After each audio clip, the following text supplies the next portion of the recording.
no coração do teu filho aquilo que nós necessitamos e precisamos nesta noite, em nome de Jesus. Convido você a aplaudir ao Senhor Deus.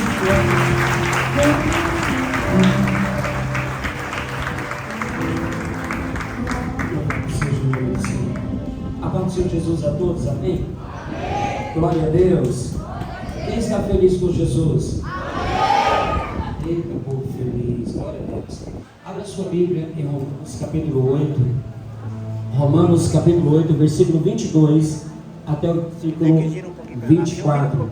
E o versículo 30 até o 34. Versículo 22 até o versículo 24. E o versículo 30 até o 34. Quero louvar a Deus aqui pela vida de cada um dos irmãos. Glória a Deus. O microfone aqui está melhor. Quero louvar a Deus aqui pela vida de cada um dos irmãos, pelos visitantes, né? Por cada um dos irmãos que veio aqui nesta noite. Está aqui o nosso pastor Isaías, já há um tempão que vem, né? Já amigo de longas datas. Que Deus possa continuar te abençoando poderosamente. Amém, igreja? Amém. Glória a Deus. E todos os demais visitantes, que sejam sempre bem-vindos em nome de Jesus. Deus tem algo para você nesta noite. Glória a Deus. Quem encontrou? Romanos capítulo 8, versículo 22 até o 24.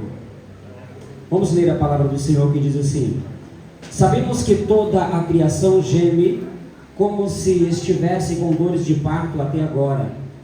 Não só ela, mas nós mesmos, que temos o primeiro fruto do Espírito, também gememos interiormente, aguardando a adoção, a saber, a redenção do nosso corpo.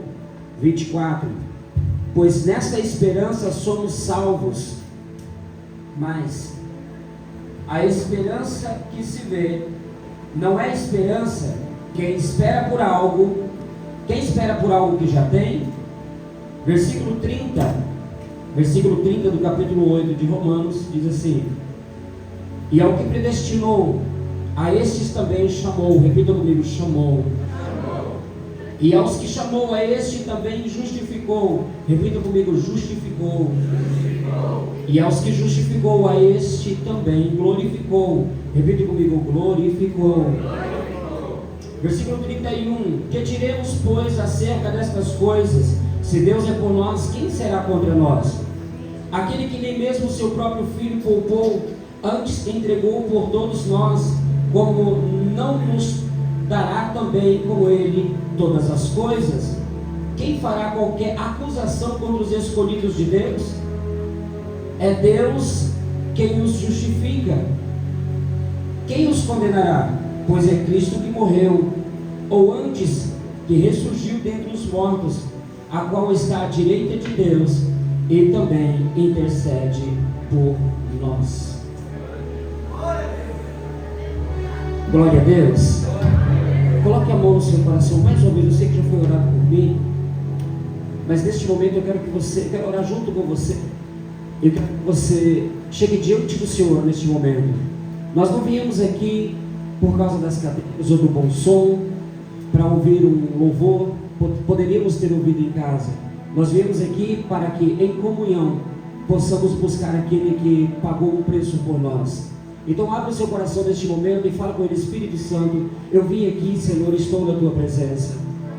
Ele que sabe a sua trajetória, ele sabe o teu caminho, o teu percurso, ele sabe como é que você saiu de casa, ele sabe como é que você se encontra neste momento, ele sabe como é que tem sido o percurso da sua vida até aqui. E Ele sabe o seu momento que você está atravessando e sabe também o seu futuro. Ele já sabe de todas as coisas, não há nada oculto aos olhos do nosso Deus. Então você está diante dele neste momento. E diante dele abre o seu coração e fala: Senhor, que a tua palavra possa alcançar o meu passado, presente e futuro.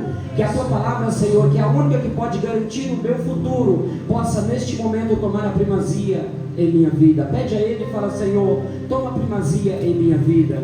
Quem pode pedir a Ele nessa noite e dizer assim: Jesus, toma a primazia em minha vida.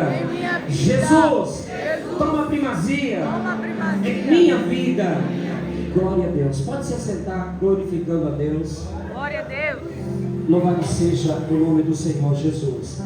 Nós temos hoje um culto e também temos aqui, né, a Santa Ceia do Senhor. Então eu quero ser bastante simples e objetivo nesta mensagem que Deus colocou no meu coração. E o assunto que queremos tratar aqui nesta noite, nesta palavra, é sobre salvação. Repita comigo: salvação. Salvação é um assunto de suma importância para a Igreja de Cristo. É um assunto que nós devemos de tempo em tempo ou em todo o tempo meditar, pensar, buscar a respeito, porque a própria palavra nos diz a respeito disso, dizendo que para que nós venhamos tomar cuidado para que ninguém roube a nossa coroa. Então salvação é um assunto muito importante para todo o povo de Deus. Salvação é um assunto de extrema importância. Pastor, por que nós devemos dar tanta importância? Nós já cremos não, mas nós devemos dar esse brilho todos os dias em nosso coração, fixando, porque a palavra do Senhor diz, mesmo aqui no capítulo 8, que o Espírito do Senhor testifica com o nosso Espírito que nós somos de Deus. E esta aliança e esta comunhão com o Espírito Santo não pode ser fendida. Então salvação é um assunto de extrema importância. Há uma jornada com Cristo aqui na terra. E nesta jornada, se nós não tivermos um zelo, um certo cuidado, nós podemos resvalar para a direita ou para a esquerda e pensarmos, estamos andando em um caminho seguro. E até imaginarmos, estamos certos. Assim como muitos homens na história, no tempo de Jesus, os escribas, os fariseus, até mesmo os saduceus, que é tido como herege, né, pela nossa confiança que temos em Cristo, sabemos que a doutrina deles era uma doutrina de heresia, mas eles acreditavam também está certo. Se nós formos para o muçulmano, eles também acreditam que está certo. E se nós olhamos para todas as igrejas que chamam pelo nome de Jesus, ninguém vai dizer estou errado, ou alguém vai dizer eu estou no caminho que não está bem. Todos dizem eu estou certo. Então é um assunto que nós devemos tratar assim, e tratar com muito carinho e com preocupação, para não perdermos ou alguém roubar a nossa coroa. Como alguém pode roubar a nossa coroa? Um ensinamento, uma instrução que nos faça acreditar nela, que ela seja verdade, não sendo a verdade, já furta de nós, já rouba de nós, já nos redireciona para outro caminho, que não é o caminho da salvação. Então é uma preocupação de todo o cristão, Primeiro ponto, no texto que nós lemos, no versículo 24, vai falar que é uma esperança. A salvação, ela é uma esperança. A esperança não é uma coisa que você está vendo, ela é uma coisa que você não vê. Ninguém espera por uma coisa que está vendo, espera por algo que não vê. E temos algo. O apóstolo João, em 1 João capítulo 1, versículo 8, vai dizer que todo aquele que diz que não tem, repita comigo, tem. Fala, tem. É uma palavra que indica que algo está no presente. Está presente. Aquele que diz que não tem pecado, faz de Jesus mentiroso. Então ter pecado significa que o tempo todo estamos aqui colidindo com sentimentos, com pensamentos, com situações pecaminosas que confrontam a nossa mente, que confrontam o nosso emocional, e que por vezes, se nós não tivermos cuidado, eles podem, com sentimentos ou pensamentos, este pecado pode nos afastar de Deus, e isso todos correm perigo. Por isso a palavra do Senhor diz, buscai o Senhor continuamente. No Salmo 104, no versículo 4, vai dizer o seguinte, buscai o Senhor continuamente, ou em outro texto, buscai a face do Senhor continuamente, o tempo inteiro, buscando ao Senhor. Não sabemos a hora e o momento a qual o nosso mestre virá, mas sabemos que toda igreja que se preza, toda igreja que está no nome do Senhor e que chama pelo nome do Senhor, espera a volta de Jesus Cristo a esta terra. Sabemos que a qualquer momento a igreja que é salva, que é lavada, que é remida pelo sangue de Jesus, ela vai subir, como diz o apóstolo Paulo em Tessalonicenses 4:13 em diante, ela vai subir ao encontro do Senhor nas nuvens. Se ela vai subir a qualquer momento, nós devemos estar preparados. Vira para o Senhor e fala assim, este assunto é um assunto muito importante. É um assunto muito importante. Tiago vai dizer o seguinte: se alguém diz que é sábio, pense outra vez. Isso é muito importante. Se eu penso eu sou sábio, eu devo pensar outra vez. E aonde é que eu vou analisar se estou na sabedoria ou não? Nas Escrituras Sagradas.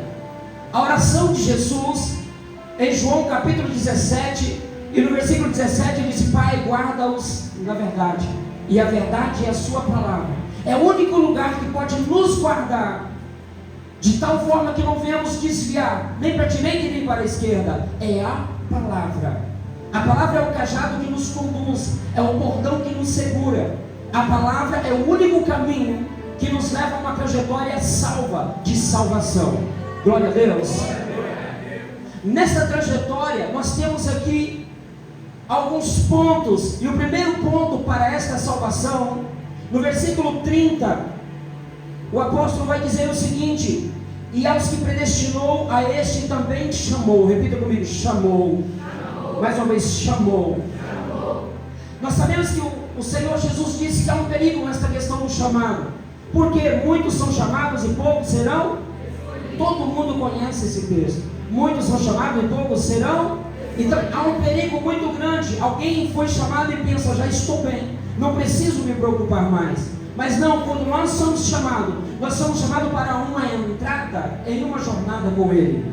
Nós vivemos em um mundo, e eu quero trazer aqui um exemplo para poder fazer com que a nossa mente venha a entender melhor e nos preocupar em que ponto nós estamos. Como se vivêssemos em um barco. Um barco está condenado pelo seu dono. O dono condenou este barco e sabe que este barco vai naufragar. Este barco ele irá naufragar. E nós precisamos, com urgência, nos preparar para estar em um barco com segurança que nunca mais irá naufragar. O barco que nós vivemos é este mundo a qual nós estamos. Por causa do pecado, este mundo aqui está caminhando a passos largos para a morte e para a destruição.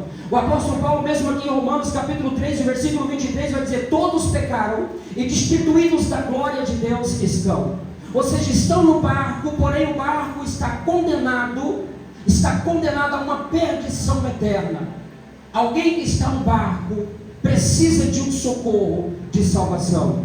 Só que o Senhor Deus, o Todo-Poderoso, Jesus disse: o Pai amou o mundo de tal maneira que enviou o seu Filho unigênito, para que todo aquele que nele crê não pereça, mas tenha a vida eterna. Lembre que neste barco entrou um comandante, um capitão, que ele está preparando um povo para estar em um barco que vai ficar para a eternidade e nunca mais vai naufragar. Um barco para a eternidade. Porém, há leis. O chamado não é simplesmente sai deste barco e entra para o outro barco. Há leis que para entrar no outro barco precisa vestir as roupas adequadas para fazer parte da outra tripulação. A tripulação do outro barco é uma tripulação santa, perfeita, sem erro, sem pecado. Há uma necessidade de vestirmos a roupa adequada para fazer parte da próxima tripulação, uma tripulação que não irá mais ser condenada. Então este é o chamado: sair de um barco que vai naufragar para um barco que vai te levar para uma eternidade de vida com Deus. Este é o chamado: desprezar tudo que foi construído naquele barco que vai perecer, tudo que é vaidade. O Senhor chegou a falar o seguinte: negue a si mesmo, desprezar até mesmo o que você pensa de você mesmo, deixar Deus pensar ao seu respeito, deixar Deus te direcionar em tudo, no seu pensamento, no seu sentimento, na sua construção, na sua decisão. Para sair deste barco, para entrar para o outro barco, o único que pode conduzir para o próximo passo, para o próximo barco, é o capitão a qual foi enviado pelo dono do barco. Quem está no comando deste barco, deste mundo que está perecendo, é o príncipe deste século, a qual juntamente com este barco será levado para o fogo eterno. O príncipe deste século, a qual Jesus, no último versículo do capítulo 15, do capítulo 14 de João, vai dizer o seguinte: vem aí o príncipe deste século, a qual não tem nada em mim. o príncipe desse século, a qual não tem nada em mim. Quem conduz este mundo na perdição é Satanás, colocando pensamentos de destruição, colocando pensamento de desistência, colocando pensamentos que venham preocupar com todas as coisas deste barco, desta vida, e não se preocupar com uma vida eterna. A igreja de Cristo não pode perder este entendimento de que nós estamos prestes a sair deste barco para um barco que nos levará à eternidade com Deus.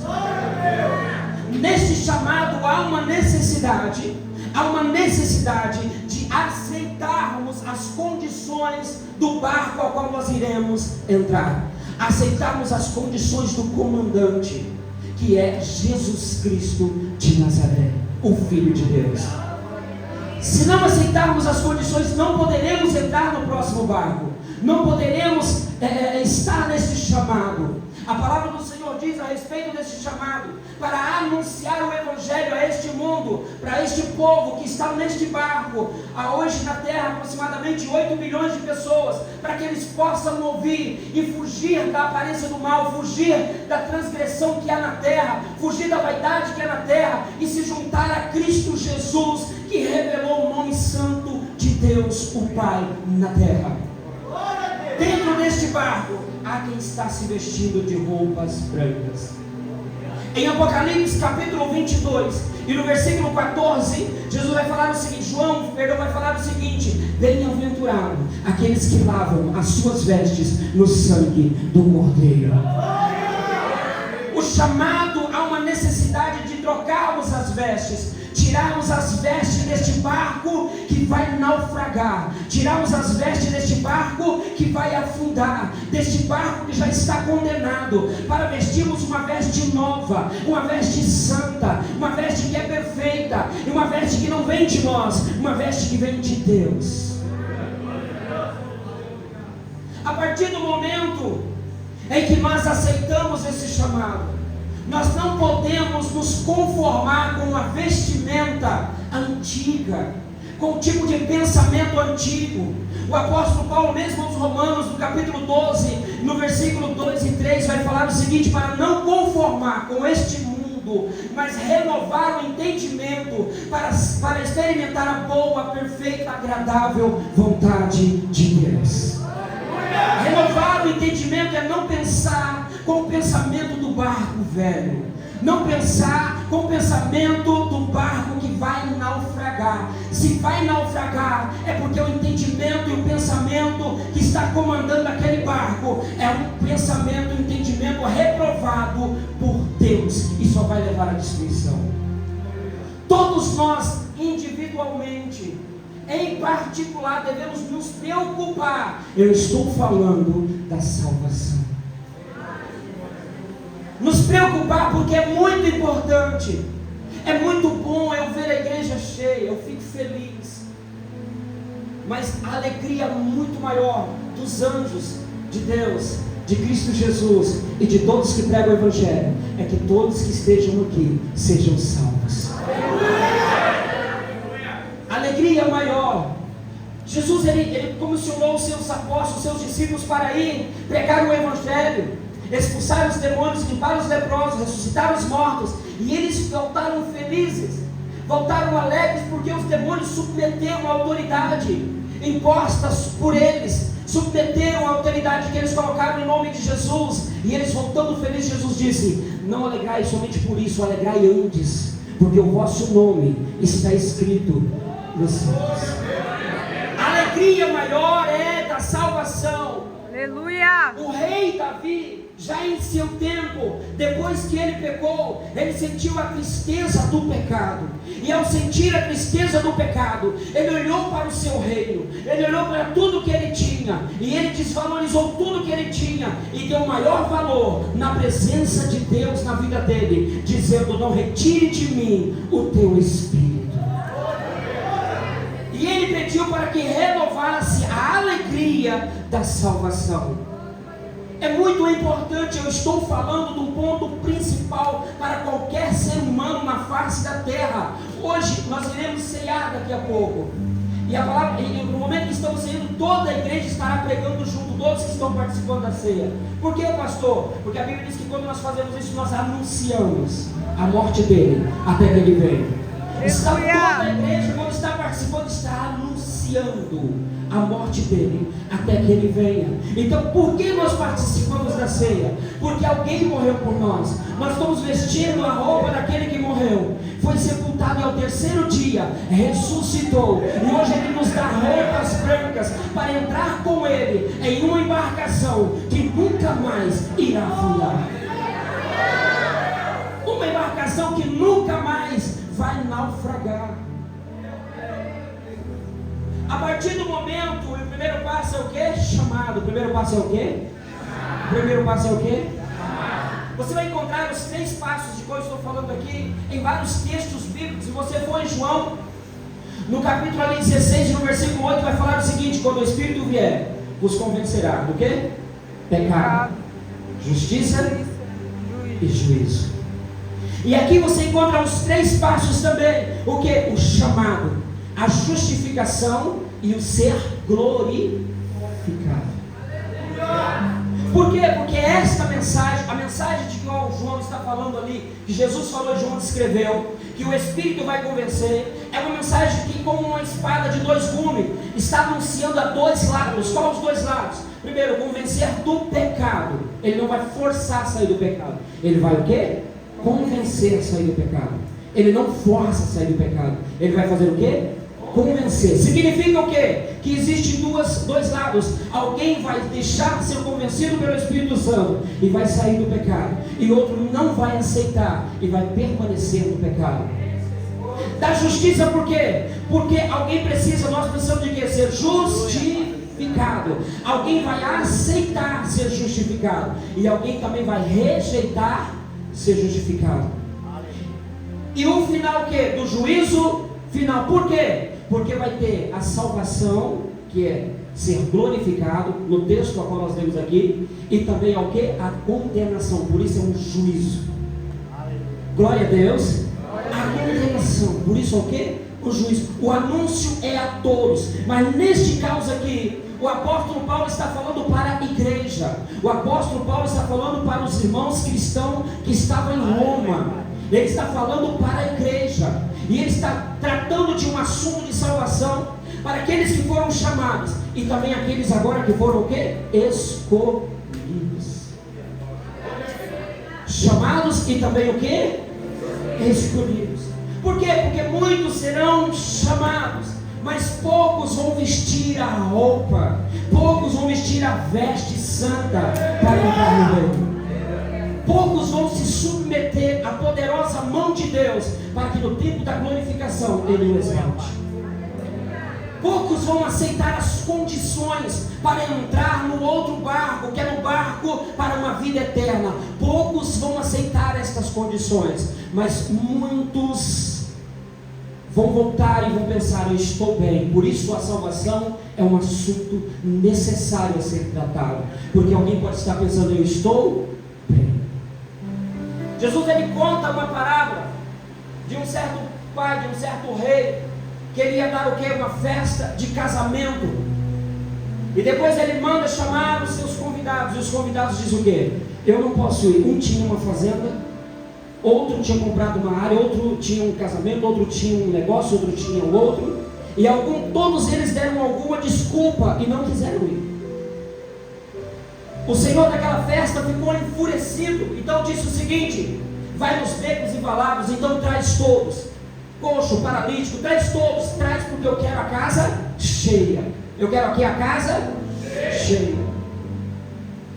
E o importante desse ponto é que depois que a casa está cheia, ele vai e fala para o seu servo: a casa já está cheia. O servo diz: olha, já está cheia.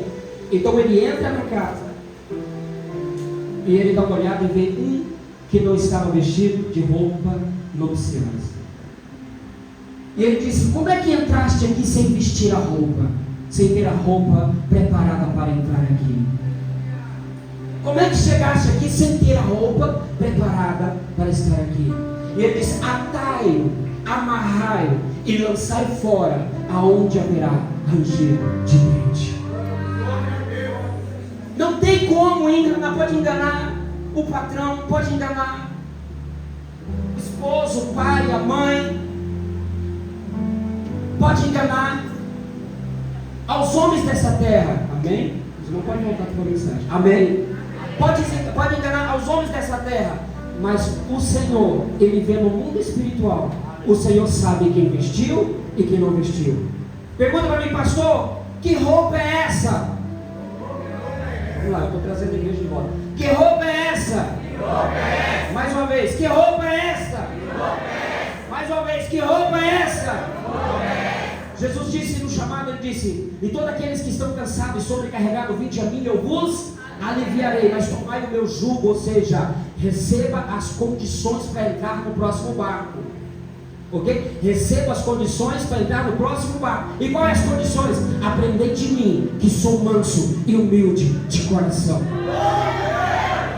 Para entrar, a roupa que se veste não é de fora, é a de dentro. Humildade e mansidão. E deixa eu lhe falar uma coisa. Nesse tempo de hoje, nós quase não vemos. Eu não sei se vocês têm costume de ver, mas eu não tenho. Eu não tenho visto alguém falar: rapaz, eu sou soberbo, eu preciso mudar. Já viu alguém falar? Rapaz, eu sou invejoso demais, eu não posso ver ninguém prosperando, que eu fico com raiva. Já viu alguém falar? Por quê? Por que não consegue identificar o mal que está em si próprio?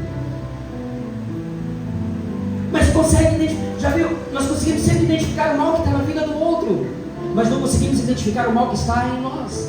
Repita comigo: pelo resultado. Fala, pelo resultado. Devia ficar alegre ou preocupado?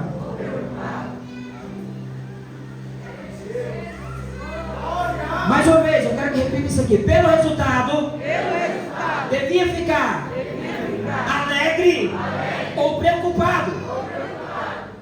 Alguém vive um resultado terrível e começa a colocar a culpa na esposa, no esposo, coloca a culpa no filho, coloca a culpa na nora, no genro, coloca a culpa no patrão, coloca a culpa no governo, coloca a culpa em todas as pessoas.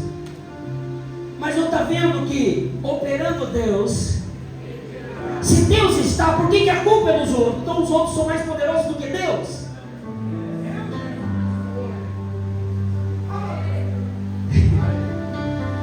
Deveria ficar o quê? Preocupado ou alegre? Mas quem tem a alegria da salvação, o Espírito do Senhor testifica com o nosso Espírito que nós somos de Deus. Está feliz? Está passando pelas águas, está? Está passando pelo fogo, está? Alegre, está feliz. Glória a Deus. Dá uma olhada. E deixa eu lhe falar uma coisa para você. Vestir a roupa. E não só vestir a roupa. O outro passo é se alimentar. A comida do barco que vai naufragar é uma comida que não presta. É um alimento que não presta. Devemos comer uma comida que vai permanecer para sempre. Você vai encontrar aqui vários textos mandando mudar a maneira de pensar. Pedro, por pensar diferente de Jesus, não querendo que Jesus fosse crucificado, Jesus o repreendeu dizendo: para trás de mim, Satanás, tu não pensas como Deus. O apóstolo Paulo, ao pregar lá, escrever aos Colossenses, capítulo 3, no versículo 2, vai dizer o quê? Pensai nas coisas que são do alto e não nas da terra. O que ele está querendo dizer com isso? Deixa os pensamentos do barco que vai naufragar. Começa a pensar nas coisas celestiais. Deixa de comer comida estragada. Eu vou falar direto para a gente entendermos aqui. Deixa de comer comida estragada. Se está com dor de barriga espiritual, é porque comeu alguma coisa estragada. Meu Deus.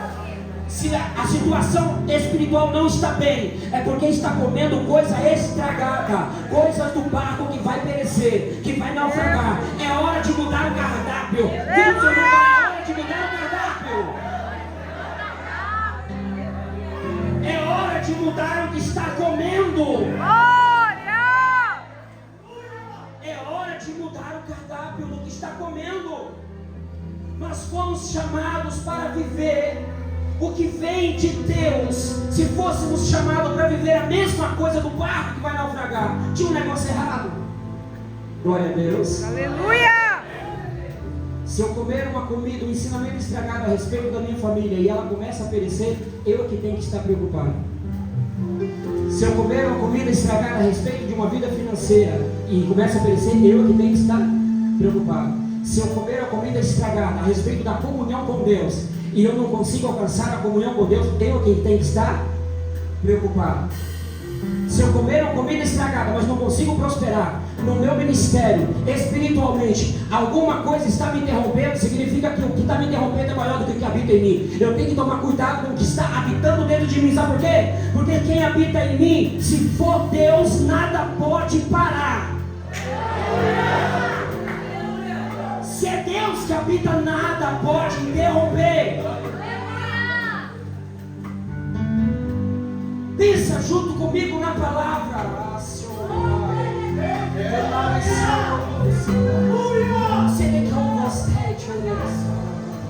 Se formos apenas religiosos, nós temos um tanto de regrinhas na nossa mente e começamos a apontar para o lado, apontar para a direita, apontar para a esquerda. E aquele é culpado porque tem um bigodinho, porque tem uma barbinha, aquele porque penteou o cabelo assim, ele é culpado por causa disso, ele é culpado por causa daquilo. E nós andamos numa vida miserável, sem comunhão com Deus, e não nos preocupamos com nós mesmos. Vê a roupa que está vestindo, vê a comida que está comendo, tem que mudar o cardápio. Tem que mudar o cardápio. Se começamos a comer coisas estragadas e vamos ao hospital, primeira coisa que o médico vai falar é o quê? Você está comendo um negócio muito gordo e está entupindo a sua veia. Tem gente tendo infarto espiritual por comer coisa gorda dessa terra. Eu estou falando espiritualmente. Comer as gorduras pecaminosas dessa terra. Está tendo um infarto espiritual. Tem gente entrando em loucura espiritual. Sabe por quê? Porque simplesmente está comendo coisas dessa terra que está levando à loucura e não à comunhão com Deus. Glória a Deus. E agora chegamos aqui ao ponto da esperança de qual ele falou. No versículo 30 ele vai dizer o quê? Chamado. E aos que chamou também a este o quê? Justificou.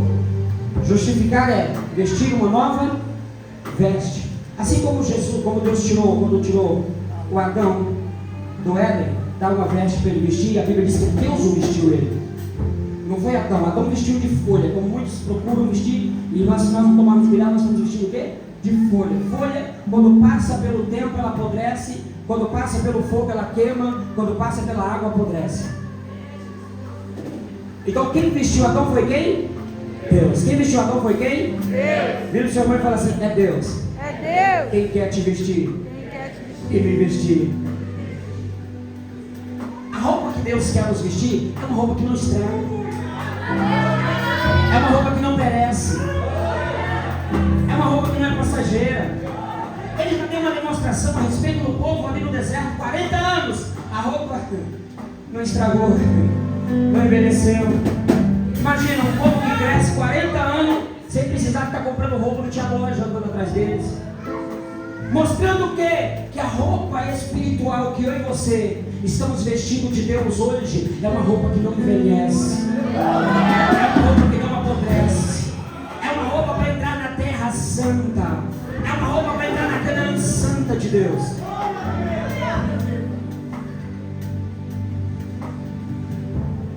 E também os que justificou. E aos que justificou a este também o quê? Glorificou. Aí vem um ponto gostoso da igreja. O apóstolo Paulo mesmo aqui, lá em Efésios capítulo 2, versículo 6, ele vai dizer assim: e ele fez a igreja sentar nas regiões. Ele sabe o que é fazer assentar nas regiões celestiais? É mostrar para todos os demônios, dizendo: olha, eu estou dando poder para a minha igreja contra vocês. Aleluia! É colocar diante do mundo espiritual, dizer: está vendo esse povo aí? Esse povo que chama pelo meu nome, eles têm autoridade no mundo espiritual contra Zé Pilintra, Zé Pilantra, Juca,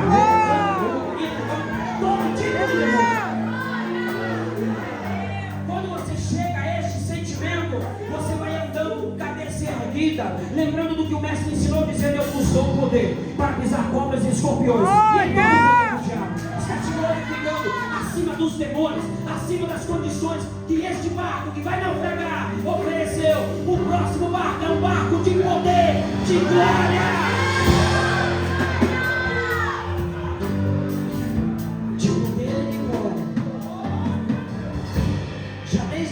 O povo de Deus experimenta desta glória. Por isso o apóstolo escreveu o quê? Não é glorificará, é glorifico. O glorificará é para o nosso corpo, que hoje nós temos uma demanda com a nossa carne, mas no interior. E é por isso que Jesus, ao pregar sobre o reino, ele vai falar: o reino dos céus não vem com aparência visível, mas vem dentro de cada um de vós. Ou seja, não é na carne, é dentro. Vem o Senhor falar: a autoridade que Ele te deu. Autoridade que Ele te deu. Fala com o profeta, fala: a autoridade que Ele te deu. Autoridade que Ele te deu. Não está na carne. Fala: não está na carne. Está dentro. Desperta a autoridade de Deus que está aí dentro. E vamos levantar.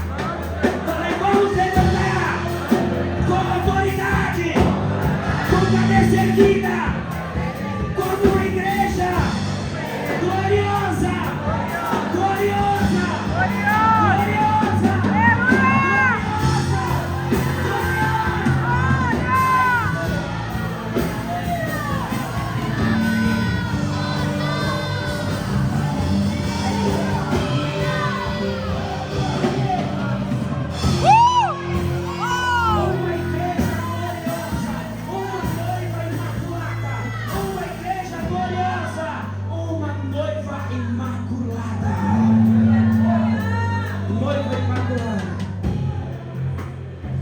o Senhor te chama hoje.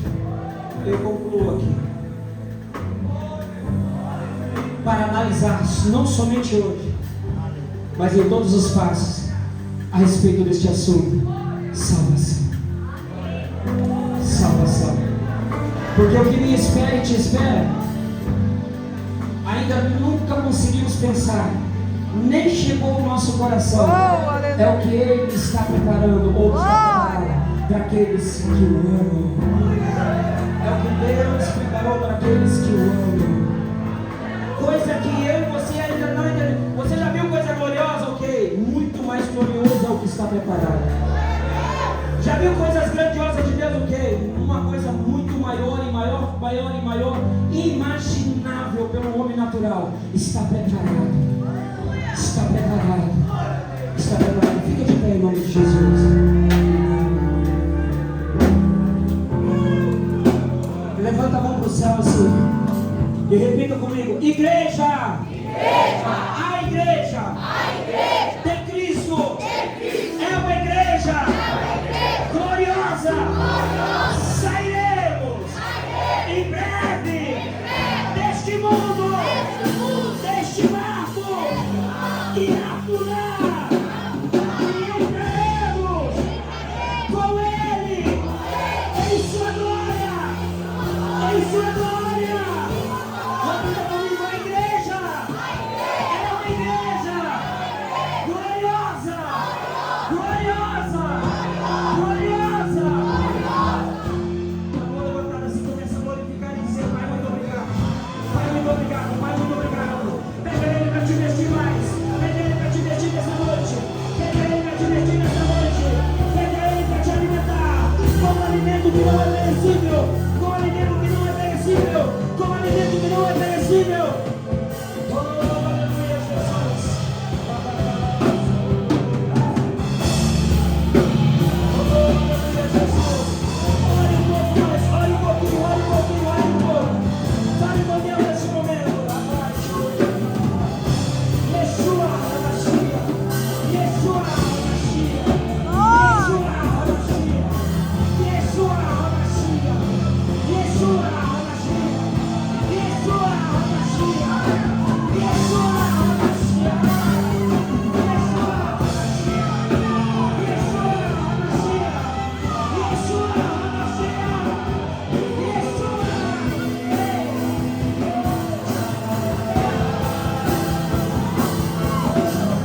Jesus.